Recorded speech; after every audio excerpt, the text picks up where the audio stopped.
All right, it's 3 o'clock, so we're going to get going. Thank you, everyone, for joining us for this first of two wonderful sessions. We have a session this week, today, with our nonprofit sector. And next week, we have another one, same time, same channel, same place, with other nonprofits, and we'll talk about that in a minute. So, Dorothy, you've done amazing work over the years. It's been always great working collaboratively with you, and I just want to thank you for organizing this, and the big part, of course, with KCR and the rest. We have six wonderful panelists from different organizations. Ellen Boelke, Sheila Turner, Celine Thompson, and John Yashenko, Diane Entwistle, Stephanie Ball, and Michelle Nowakowski.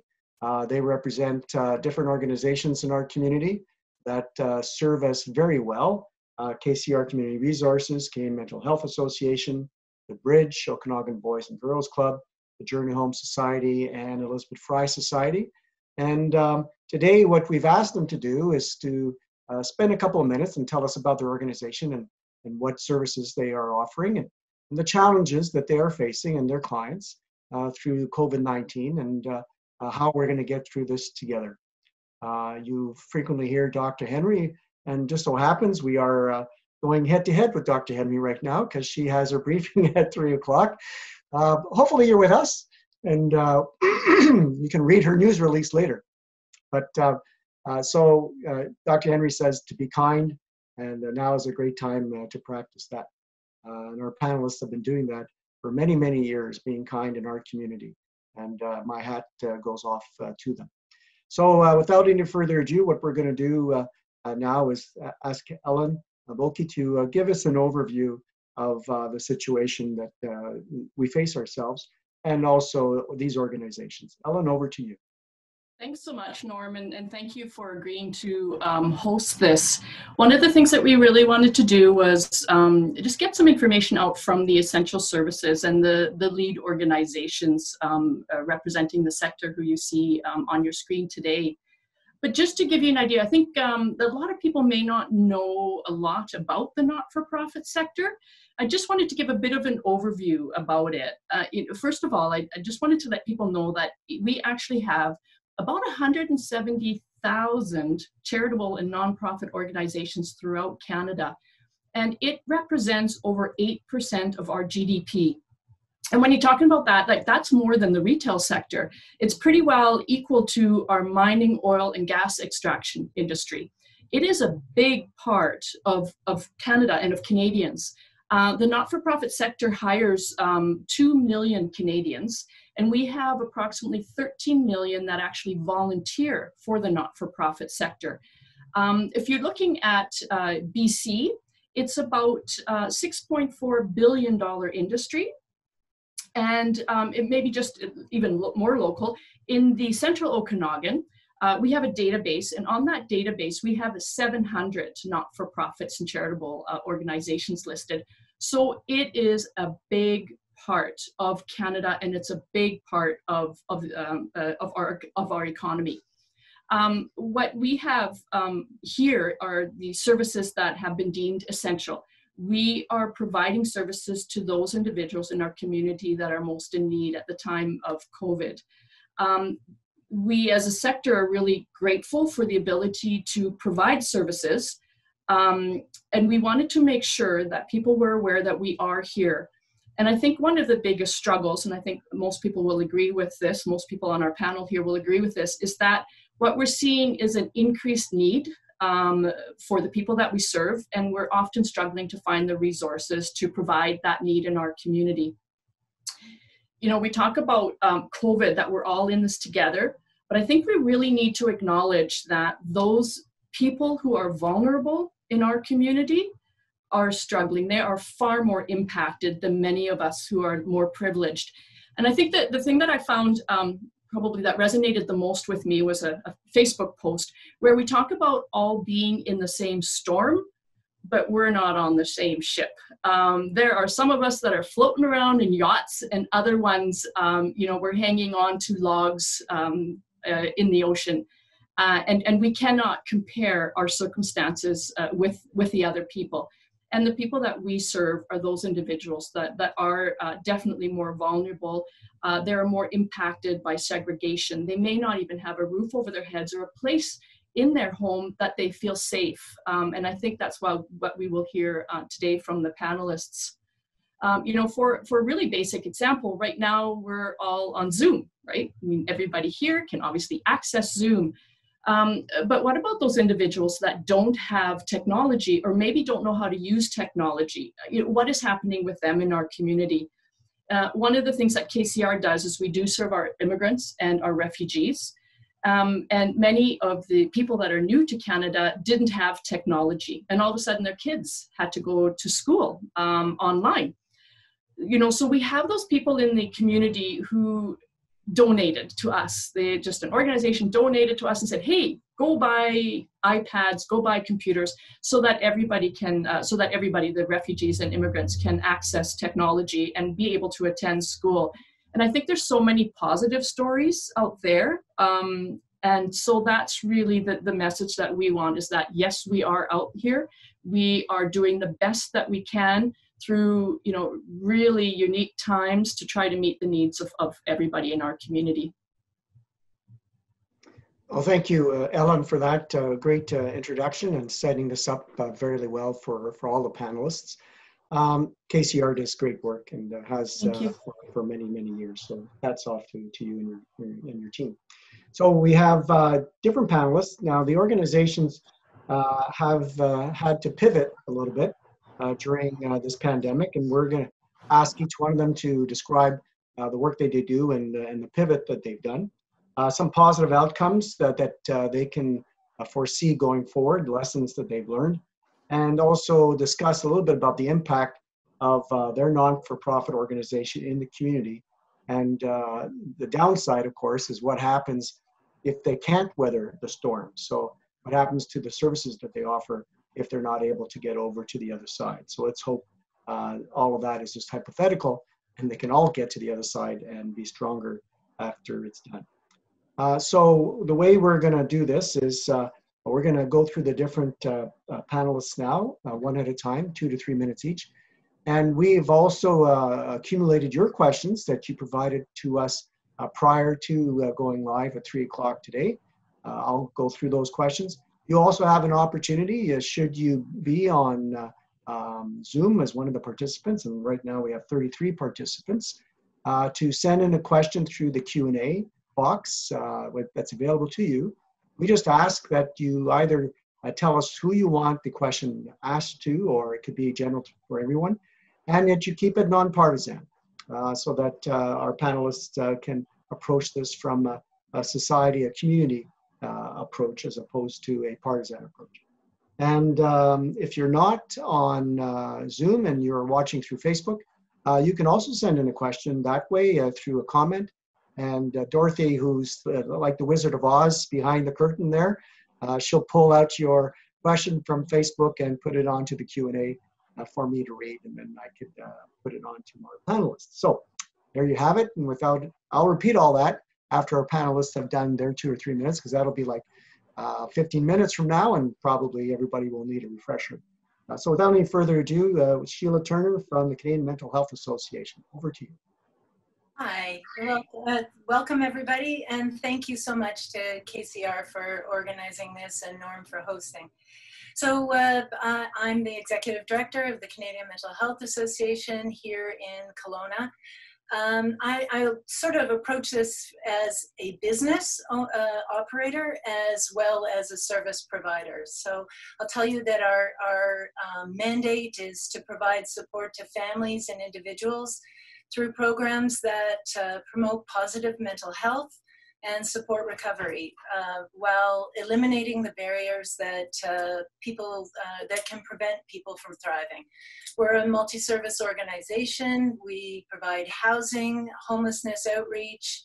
We operate Foundry, Kelowna, and our mandate is from birth to death. 70% of our revenue is from government funding, and 30% is through earned income, donations, grants, and bake sales. No, any way we can get it. You know, the pandemic has provided significant barriers to everybody in the world, but it also has provided an opportunity as well.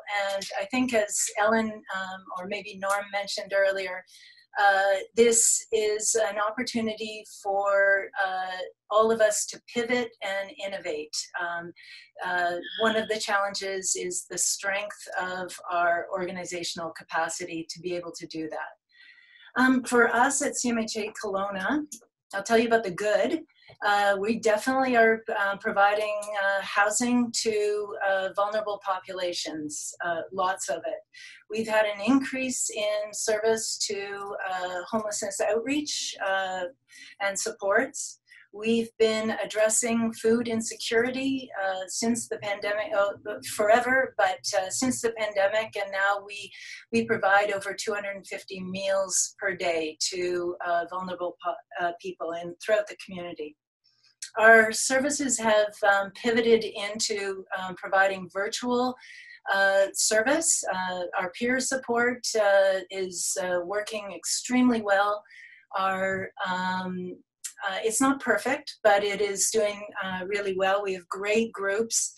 We have had an increase in virtual counseling services via Foundry. That Foundry moved onto a virtual platform within a week of the pandemic hitting.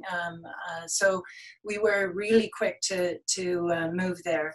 We provide a ton of virtual courses to the broad community through Discovery College, which is, we have a whole series on how to cope with anxiety and depression as a result of the pandemic, how to, manage as a parent, which, it's a whole, that's tough enough, but throw a pandemic on top of that, and then having to school your own kids, that's challenging. And of course, it's challenging for youth, and then as employers, it's really, I think we're all trying to figure out how to manage. So our Discovery College has been really great. We received very quickly, we received 50 phones from TELUS, and that became a lifeline for vulnerable folks out in the community. And then it created an opportunity for people to connect to important services. That's all the good. Oh, and I guess, you know what, the pandemic, I work in the mental health field, and the pandemic has created an opportunity for people to realize that, their mental health is important. And so that's been, I think there's really a real opportunity there. And I think we can't underestimate the resilience that people in our community have, or communities around the world have. So I think we'll pick up on that later. The bad. The tough stuff for us has been managing a workforce that is, our sector is traditionally very face-to-face oriented, very, doesn't change a whole lot super quickly. And our workforce, I'm really proud of what they've been able to do, but it's been hard. 70% of our staff are frontline, so they've stayed at work, but the rest have had to go home and try and figure out how to do their work from home. I feel really grateful. We have about 120 staff, and only one person was laid off, and that was a special circumstance. So we've been able to keep our workforce intact. And then revenue loss, we figure by the end of June, we'll have lost about $350,000 of our earned revenue. This is a big season for us in fundraising. That's not an insignificant amount of money. And so we are in full planning mode of what we're going to do. This isn't our time for asking for funds. This is the time for addressing people who are in a crisis. And but that has been a huge impact. And then managing expectations, and our volunteers have evaporated, of course, because everyone's been at home. And then so just slowly bringing people back into the world is an interesting process. So anyway, those are the good, bad, and so far I think we're avoiding the ugly for now. So we'll experience that probably come. Anyway, Well, thank you very much. I hope you don't get to experience any of the ugly, Sheila. CMHC is, or CMHA has done great work and continues to do great work during the pandemic. So thank you very much for leading this wonderful organization. Well, I have a great team, so yes. Thank you. Yes, that's true. That's true. So the bridge, Celine Thompson and John Yashinsko. I'm sure, John, I screwed up your name, but don't forgive me. Ballpark, John Yashinsko, repeating more. Right. Oh, yours.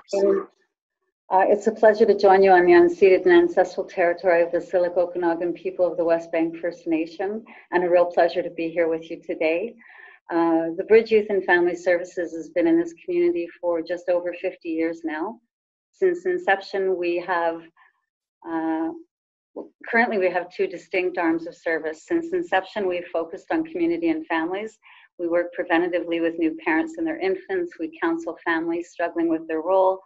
And we work with the young people in our community who are usually the most marginalized, street entrenched, and disenfranchised. Our other arm of service includes our substance use resources. And really the focus I was asked to present today was really around addiction and people who struggle with substance use. As the largest provider of the recovery and addiction services for the Interior Health Authority, we provide supported recovery housing in Kelowna and Penticton, intensive live-in adult treatment, community-based naloxone training, the street harm reduction outreach in Kelowna and West Kelowna, and withdrawal management or detox for both young people and adults. I think the focus and what probably most people on this meeting now recognize is that we're in the midst of actually two public health emergencies in British Columbia right now. And there's an adage in this business that the opposite of addiction isn't sobriety, it's connection.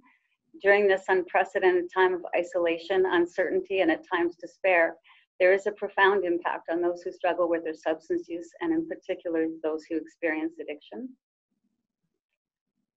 The other public health emergency was declared 5 years ago. It's still in effect. And that was declared as a result of the alarming rate of drug overdose deaths that the province was experiencing. What we have now is two health emergencies that coalesce and add layer upon layer of vulnerabilities onto our healthcare system and onto our communities. There's a lot of factors that place individuals at increased risk of overdose during the COVID pandemic. Environmental stresses, including trauma, isolation, and depression, are known as risk factors for substance use and relapse. Record-breaking job loss and loss of income can be matched by record-breaking anxiety, even more so when a person is already teetering on the brink of medical and psychological instability. Public health stay-at-home orders have disrupted the most essential human needs, connection. People can't see their loved ones, attend group meetings, or in many cases receive the face-to-face support services that are so important to them. It creates for all of us an atmosphere of near constant stress, in addition to our baseline worries of marriage, relationships, rent, the bills. And people have a tendency to self-medicate their pain and suffering. They always have, they always will. It's not surprising to us that the alcohol sales and consumption records have absolutely skyrocketed since March.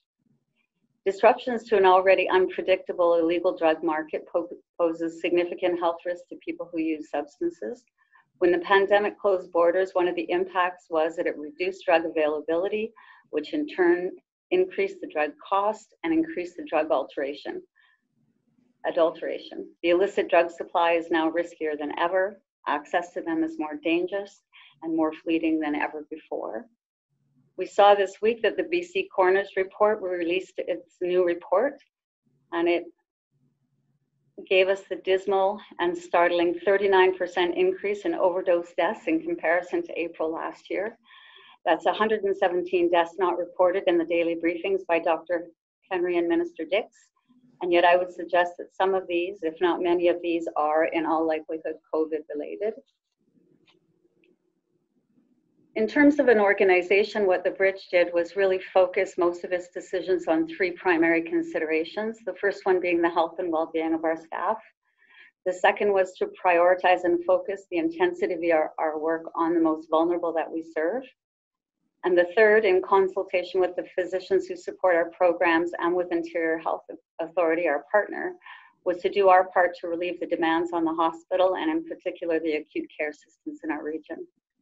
To that end, we continued our harm reduction street outreach. We continued to accept and keep people in our supported recovery housing. We increased our capacity for individuals needing our adult medical withdrawal services. And we made the difficult decision to suspend operations at our facility-based treatment program. And we repurposed that site to provide transitional housing to people of no fixed address on discharge from hospital or detox. I think in terms of issues that really intensified or became more apparent in the last couple of months, we've always known that our physical sites are not adequate to meet the incredible demands for our service. This pandemic laid bare the confined spaces in which we work and the confined spaces that we provide to people who stay with us. We realize if we don't move forward on our plans to increase our physical plant, we will need to reduce occupancy, which of course means a reduction in access to these life-saving services. We've also known that we don't do this work alone. We rely on all the community social services sector to meet the health, social, and housing needs of the people we work with. When those services were suspended or limited their operations, it had a really profound and rippling effect on the people we serve and the intensity of the work our staff were now left to do. There has been some upsides for sure. It's been nice that there's a broader recognition of the essential nature of the work of the community social services sector. I think it has compelled us to increase our partnership and our collaboration and our reliance on one another. There seems to be an increase in funding opportunities, which has led to an improvement in the services landscape. This seems particularly true for the housing and the homelessness sector, which is always welcome, especially in Kelowna.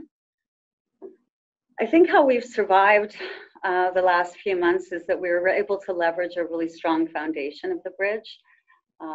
We have a robust strategic plan, and it was in particular our published values and principles that provided the guidance I needed to respond quickly and effectively in a real time to whatever was confronting me on a day-to-day basis. The organization has maintained an operating reserve fund that at least has temporarily anyway has allowed us to absorb the many and significant extraordinary expenses we've incurred as a result of the pandemic. And our commitment and our dedication to our staff over the years paid incredible dividends. They've been brave, courageous, exceptional. And finally, I'm honored to have a really stalwart volunteer board of directors. Their trust in me allowed me to do the work that I needed to do, again, in real time. And their responsiveness and commitment to this community helped us to make decisions that ensured we can continue to take care of our people, focus on the most vulnerable, and stay true to our mission.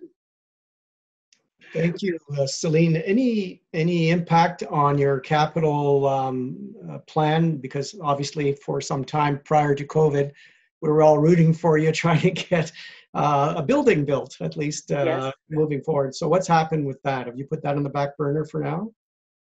There's still work going forward. It has really, as Sheila mentioned, fund development and fundraising is really on hold. So much of that work involves bringing people together.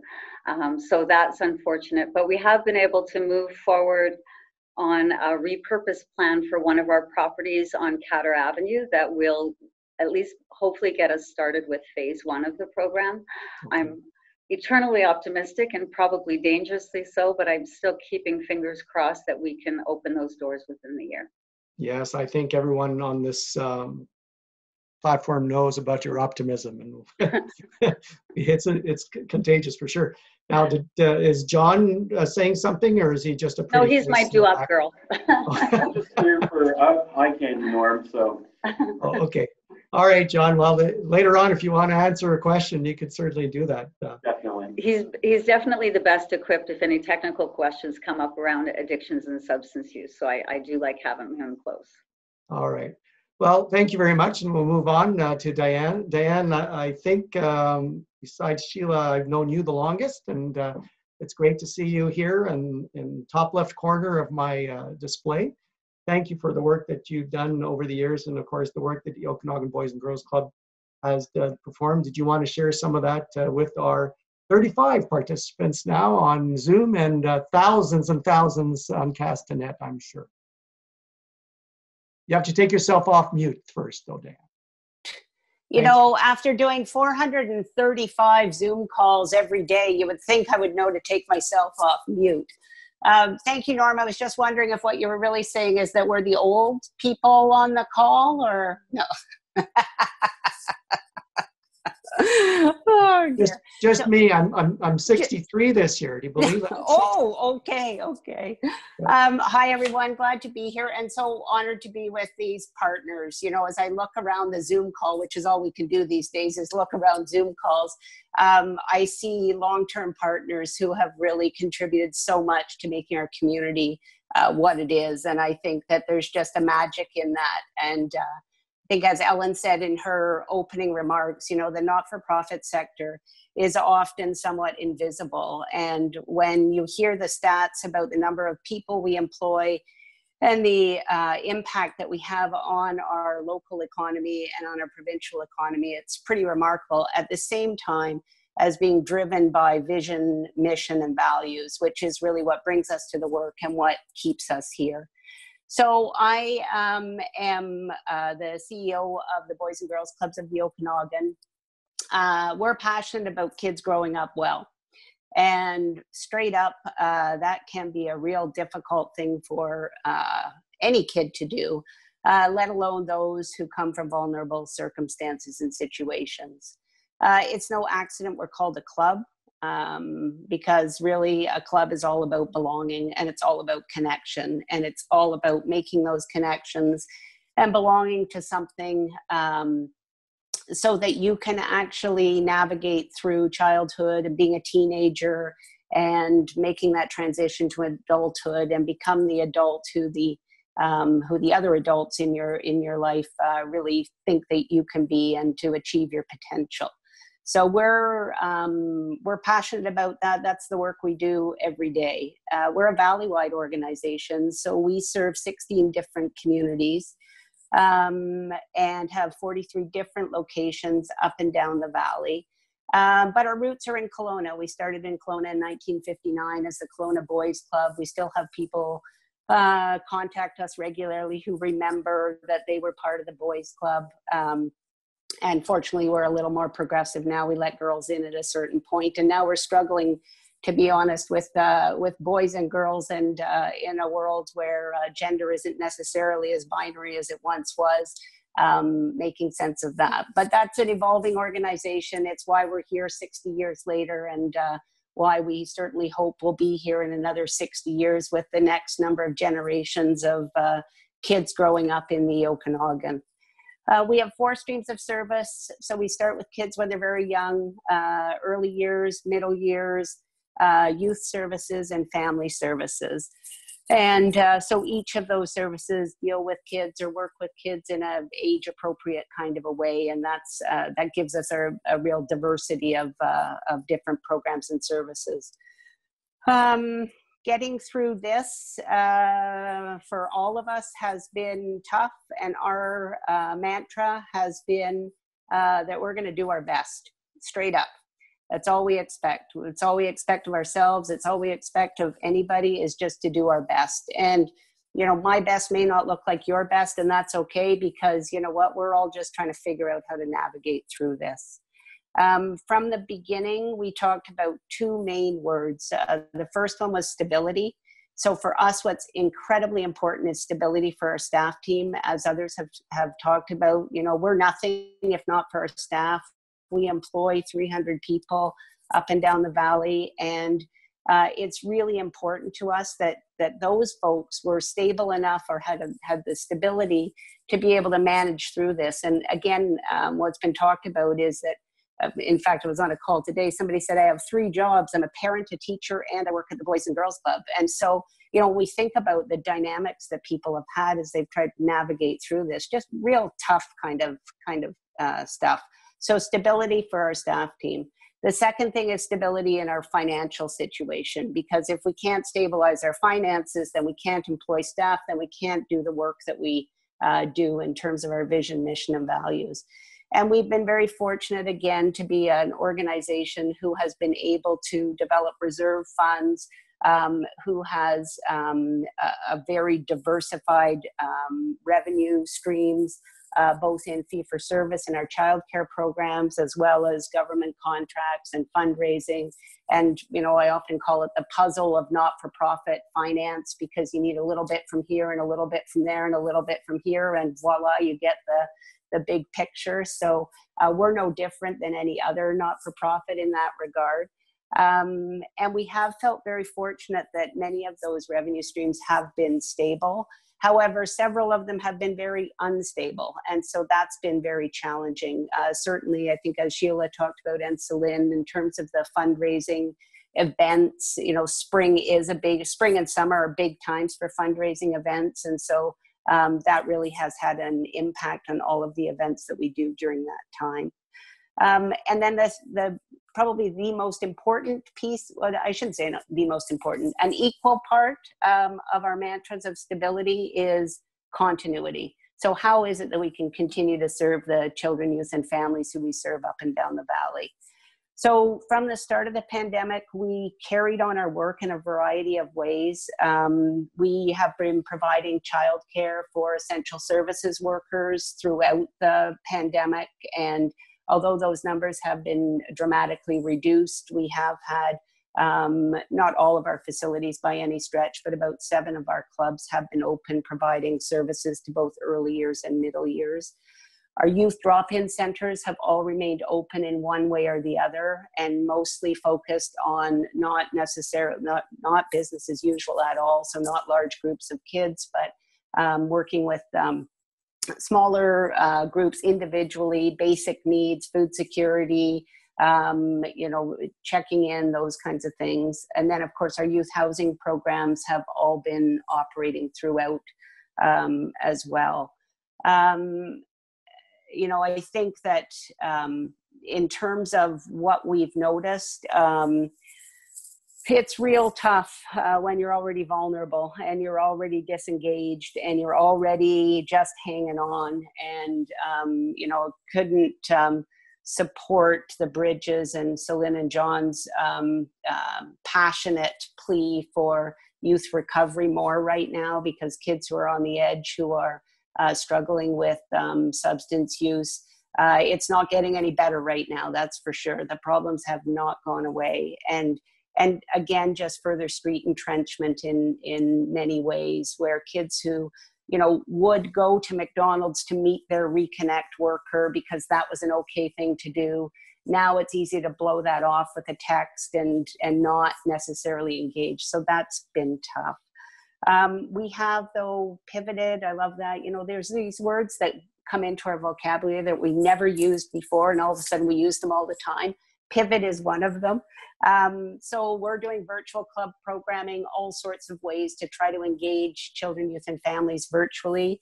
All of our counseling programs have gone virtual. And again, some of those are working well. Some of them, it's difficult to engage the kids and the families who we're trying to engage. So I think for us, really, it's about figuring out ways to continue to connect, figuring out ways to continue to meet basic needs, educational support, mental health support, and physical health support as well. When you think about a kid's normal day, and you'll talk about this next week with Pacific Sport and such, but like, there's not been a whole lot of physical activity for kids to do right now. And so figuring out ways to get kids more physically active, as well as taking care of their mental health. So all in all, we're excited about the road to recovery. I think that's where we're at right now. I think we're I think we're through the worst of it. Not that we don't have to be vigilant about how far we've come, but I think this road to recovery is exciting, and there's lots of things we've learned. So thank you. Thanks, Diane. And now this probably is a question for everybody, but I'll just post it to you now since you just spoke. Are you looking at re-engaging that physical connection piece now that it looks like we're opening up the province a little more, a little broader, even even the Yeah. playboys on the children's fields are starting to be used again. Do you anticipate in your organization you're going to be moving away a little bit from the Zoom and more into the face-to-face contact? Yeah, we've had a lot of conversations about that, Norm. Absolutely. And we see what we've learned in virtual programming and virtual counseling will be an enhancement to what we do, but it will in no way replace the actually being face-to-face or in our clubs or in our programs and services. Thank you. All right, so we go from one of the longest standing organizations in our area to one of the newest ones, just a few years old now. Stephanie, let's talk a little bit about the Journey Home Society, please. Thank you. And hello, everyone out there in our virtual webinar. And thank you again, Ellen and Norm, for coordinating this. It's really exciting to be here. So Central Okanagan Journey Home Society, as Norm mentioned, has been around for almost 2 years. It was born out of the back of the Community Journey Home Strategy to end homelessness, which was adopted by the community and the city. And part of that strategy identified that there needed to be a system planning organization to lead the community efforts around convening, around positioning, and inevitably, as we grow, about enhancing the community resources and investment and innovation opportunities that come into Kelowna and support all of the organizations, including my colleagues here on the panel, that do the work in our community around homelessness. So with that, part of our role as a community responder is to support crisis response pieces, whether it's the extreme weather conversations that we had back over Christmas, or in this case, looking at community mobilization around the COVID pandemic response. So as the newbie to the community, I've only been here 6 months. I've been in the role just over 5. And it's been a phenomenal opportunity to really get to know partners in a different way and to see how a community of service providers and all levels of government, as well as periphery partners and community members, can really mobilize when we're called to it. So one of the questions we were asked to talk about is what kind of issues were intensified as a result of COVID. And I think the obvious one from the lens of people that we serve that are experiencing homelessness in our community was the need to physically distance within service provider organizations, be that shelters, drop-in facilities. There was a host of services and emergency services and shelters that were forced to reduce their capacity to meet public health recommendations and requirements, as well as facing the HR challenges of having staff that can't attend work or need to self-isolate, as well as other colleagues have talked about. So with that, there was a lot of intentionality early on to secure hotel spaces and identify people that had immunity, were compromised in terms of their immunity and at high risk of if they were to be exposed to COVID. So we looked at a multitude of different ways as a sector to support people. But the reality is we were faced with a really difficult position where we have more people rough sleeping outside in Kelowna than we typically do because of the need to reduce shelter capacity and the timing around the closing of winter shelter spaces, both here in Kelowna and on the west side. So that was one of the key issues that was intensified from a community perspective. How the community pivoted around this was quite phenomenal in that we currently have a fully integrated community outreach schedule that's operating and supporting people that are either staying in motels or rough sleeping around the community in both Kelowna and West Kelowna. And we've recently brought in Lake Country as well as partners that are from our Vernon community up the road, integrating in our work. And Interior Health have mobilized in a very in-reached way across the sector, both from providing telehealth primary care services and psychiatric services to our service operators, to also having nurse outreach teams integrated into our tri-community outreach schedule. So the the intensity and the concern around having people that are very much at risk. And we talked about how people were socially isolated and emotionally isolated, particularly from a mental health perspective, and the risk of people overdosing from using alone, and the multitude of other challenges that my colleagues on here have already spoken to.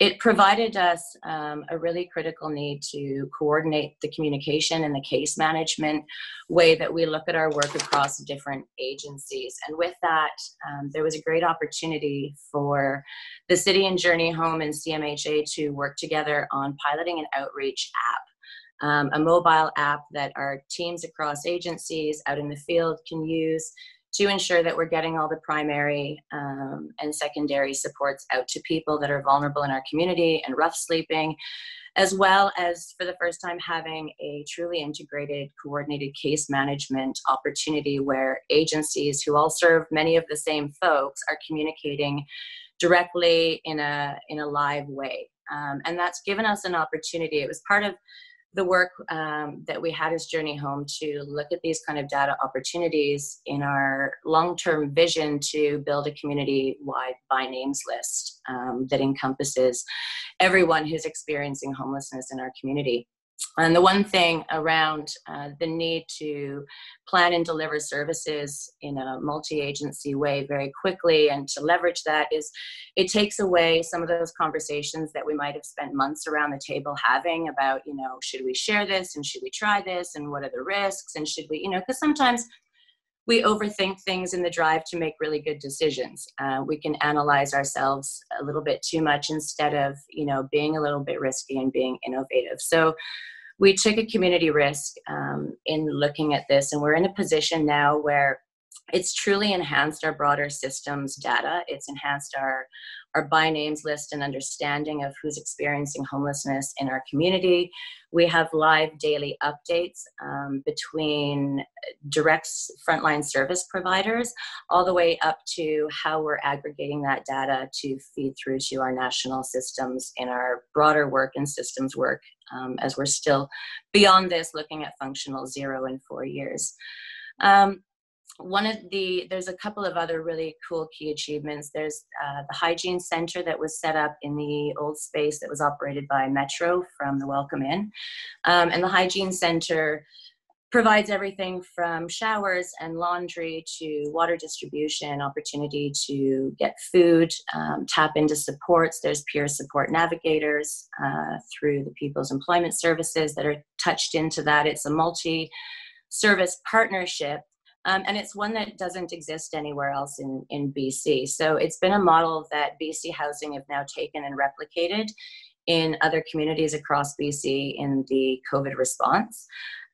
So there's been some incredible, I could probably spend the rest of this call talking about amazing things that have happened within the community efforts. The work of Journey Home in terms of revenue and fiscal standpoint is we don't really have a huge challenge. We're a two-person organization. So in that regard, you know, it hasn't impacted us, but I know that there has been impact to other organizations above the ones that have shared here.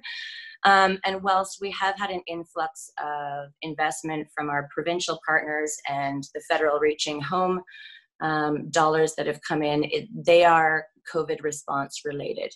So there's still a need to ensure fiscal sustainability from the lens of the sector that's used to having other means of gaining income for sure, but also to ensure that we continue to advocate for the ongoing funding that needs to occur. Just one last highlight that I want to share about, you know, how this transition to our larger work is it also generated an opportunity to expedite housing for people that may not have been the case if we didn't have COVID. There, as Sheila talked about, there's been an increase in rent supplements and an opportunity to house people, as well as we have a number of supportive housing opportunities that have been expedited and come on board as a result of, you know, advocacy and conversation about not enabling people to continue in homelessness and not taking people out of systems and making them homeless once COVID has passed. So altogether, by the end of this year, we should have 387 new units of housing that have come online since Journey Home started in 2018. Thank you very much, Stephanie, and for the work of the Journey Home. Now, we did get a question that I might as well ask you now, since you're on the line. It says, how many more supportive housing units are in the pipeline for development in Kelowna over the next few years? How many more are needed? And how do the various nonprofit housing providers decide who will work with BC Housing to make each project happen? So maybe you can answer that question for our listener. I will happily answer what I can of the first two, and then maybe I might pass it over to Sheila or someone who is in a service provider relationship with BC Housing to talk more about how those opportunities come about. So at the moment, we had Samuel Place open up recently, and we have Stephen Village, which is 51 spaces, which we estimate should be open end of July, beginning of August are the current timelines. Then we have another 38 spaces coming on board. I'm sure everyone saw the press release from BC Housing on the 20th of May relating to the development at Ellis. And then my understanding is that the McCurdy project that was due to be coming online later, I believe we are estimating hopefully those 49 units will be open in December. And the conversations really do continue around how much more housing we need. The issue around determining a number right now is we're still trying to estimate what the impact is going to look like in terms of COVID, and where this pushes more people into homelessness than we would typically experience in a context. And it's also about getting a complete by names list of who's experiencing homelessness so that we can determine the legitimacy of the types of housing and support models that we're going to need for a range of folks. We're hoping to have a very clear number by the fall based on an understanding of exactly who's experiencing homelessness in our community once we complete some more data integration and build work over the next few months. Awesome. Thank you, Stephanie. And we'll hang on for the third answer after we hear from Michelle, Elizabeth Fry Society. Michelle, the floor is yours. Hi, thanks, Norm. And thank you to Helen for organizing this as well. This is great. Elizabeth Fry Society has been in existence since 1972. So we are coming up to our 48th anniversary in November. And we're the longest standing women serving organization, which I say we are women centered. At the same time, we serve women and their children, and we have male survivors that attend our counseling program. And, you know, as you were saying, Diane, the gender lines are not binary anymore. So in all of our programs, we have many people that are trans or questioning. You know, I won't go into any more depth there. We specifically work with survivors of domestic violence and sexual violence. And domestic violence has many forms where, you know, people generally think about physical violence. But we also see emotional and verbal abuse that can be almost worse because of the damage it does to someone's psyche, particularly children in their developing years. So when COVID came, we were going merrily along, and all of a sudden we had to use the term pivot. We had to look at how are we going to, first of all, keep our staff and our clients safe. Safety is kind of number one every day with us. And how we're going to continue to ensure that we're still serving those clients and that we're accessible. So the majority of our work is done remotely now. Some clients check in regularly by text. Some are doing Zoom. Our counseling program is doing appointments by FaceTime, Zoom, and telephone.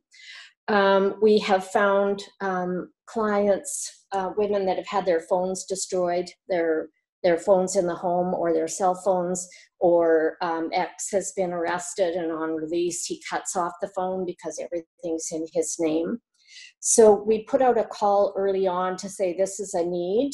We have women that are isolated and no way of even calling 911. And we've had an amazing response from the community. The same day we had in our hands 3 cell phones. And by the end of the week, we had several.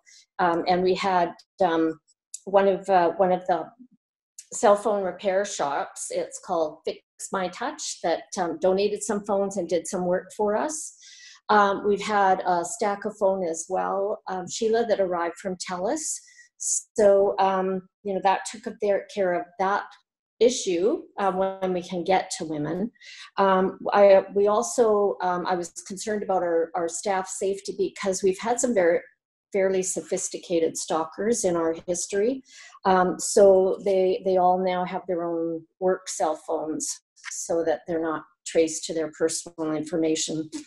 The other piece was security around working off-site, which resulted right away in a crash of our ancient dinosaur age database, which has to be replaced. We found we can't have more than maybe 2 people on at a time. If more than that enter, it's toast. So I've been doing a lot of work. How I'm going to pay for that, but working on any ways to get that in place. The other piece was our staff physical safety and client physical safety, but our staff's emotional safety. I was really concerned about people working alone in their home doing trauma work all day, and the isolation of that. So immediately I put in regular individual calls that I do and coordinators were doing with individual staff. And we used to have our staff meeting every 2 weeks. Now we're doing it every week. Plus the teams were meeting once a month, and now they're meeting every week. So we're trying to keep our staff really connected and supported. And right now I'm looking at how we can kind of increase clinical support for my staff as well. At first it was like shock, and for the first week or two, the number of calls were quite reduced, and which was great because we were scrambling, and not all people adapt to change that quickly. So there was that kind of stop and move it along gently and reassure everybody. But we got there, and I'm just blown away by my staff, how brilliant they are in getting resources to people, and how well they've adapted to doing this work remotely. United Way has been amazing. They've had volunteers with trucks, so we've been able to say, we need to get this phone, for example, to this person over there, or groceries to somebody that's shut in. And so they've had that service that we've been accessing.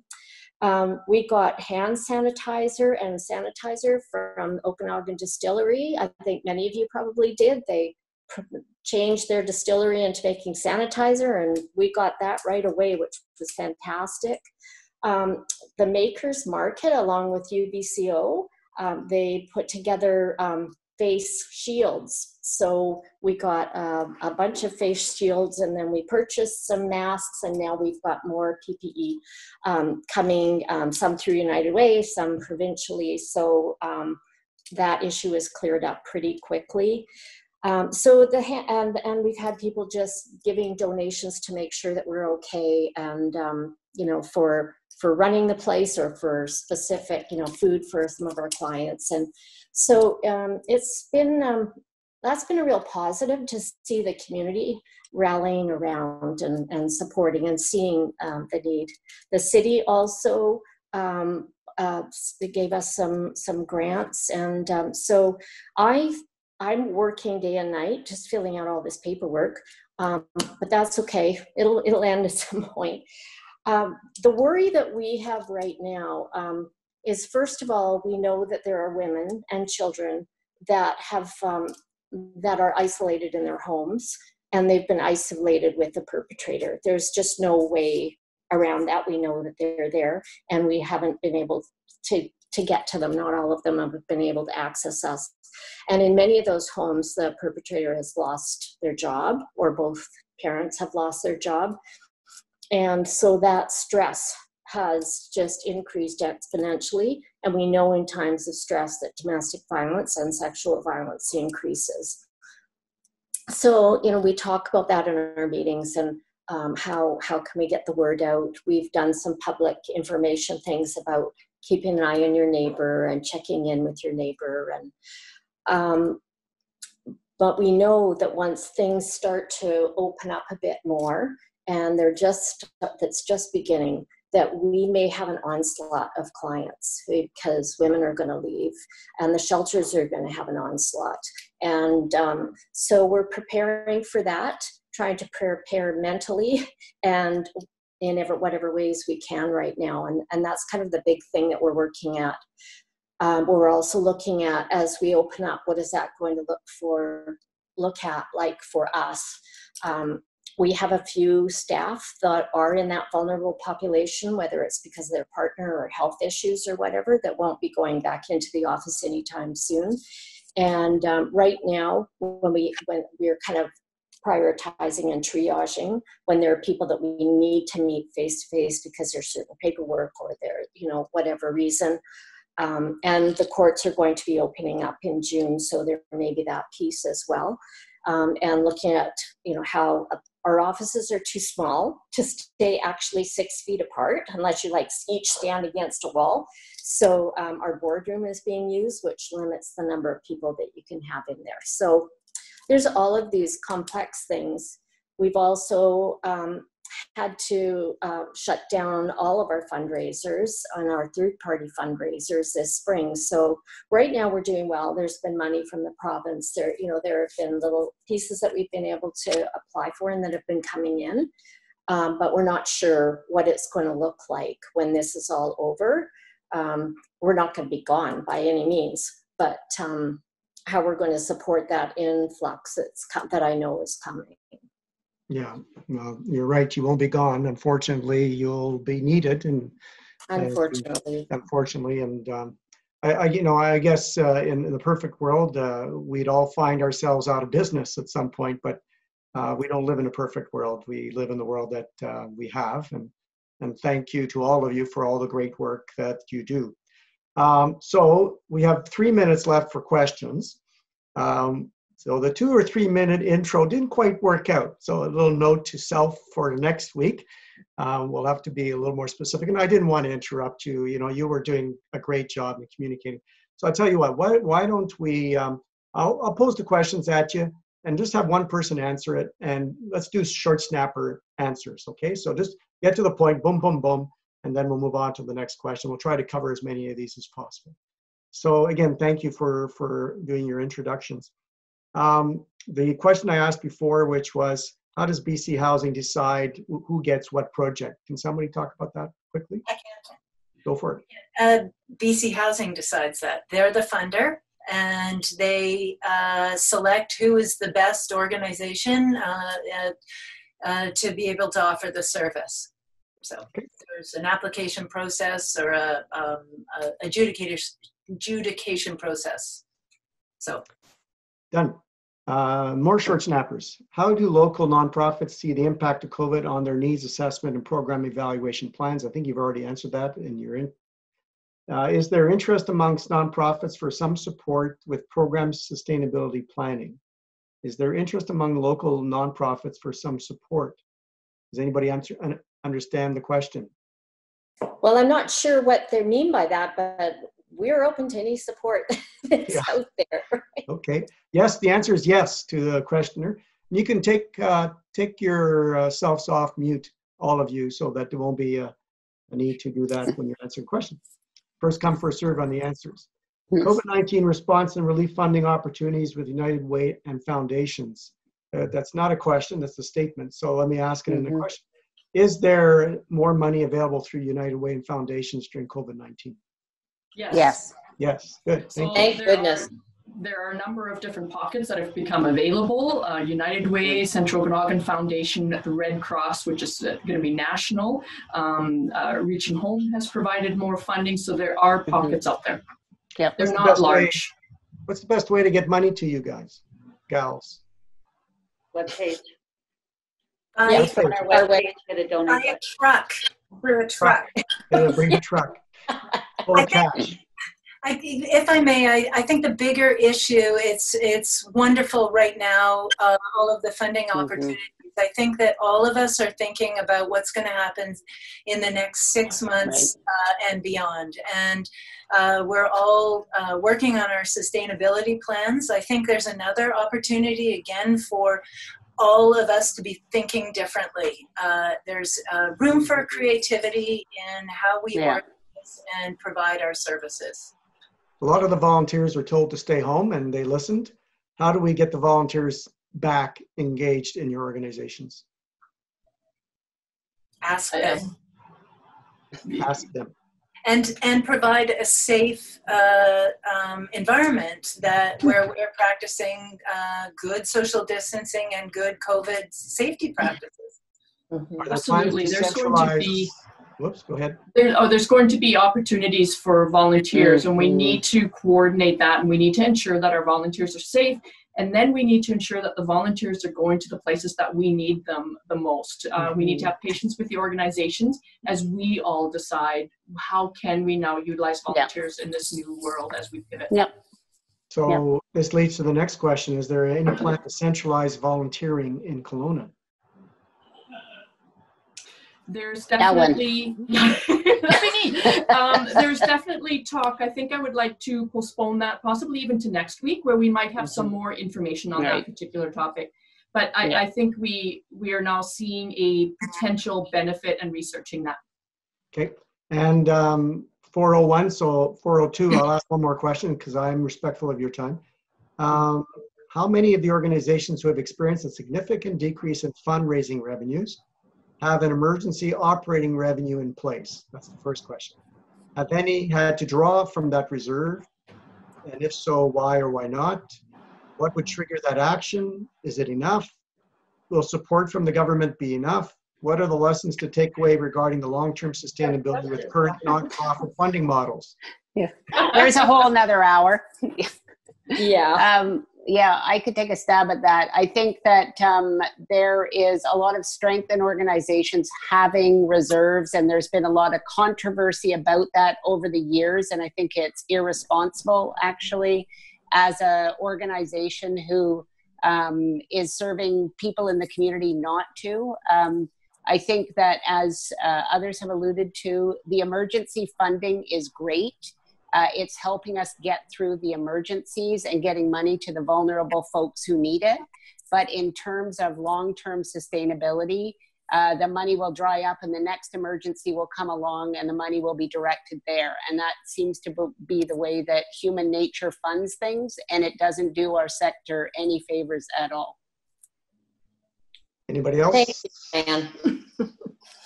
No, it's very true, because there are many proposals and agencies that would penalize us for having reserves. So you have to be kind of careful.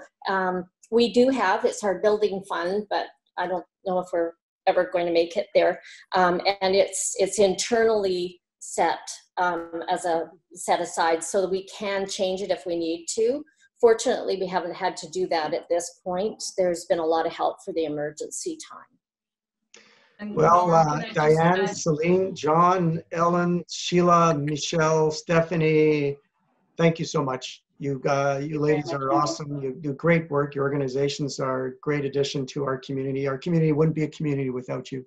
So God bless all of you. Keep up the great. And to all of you who are watching, thanks, Norm. Thank you to you. Thanks to Dorothy for helping organize this and having the idea. I assume it was Dorothy's idea, Ellen. I'll just give her credit anyway. Let's give it her. You bet. And we'll see some of you next week, June 4th. The time to be announced. Maybe the 3 o'clock might shift to 4 to give Dr. Henry time to do her thing first. We'll leave that up to ACR. And we'll be talking with other organizations, arts and culture among them. Good night. Thanks again, Norm. Bye-bye. Thanks, Norm.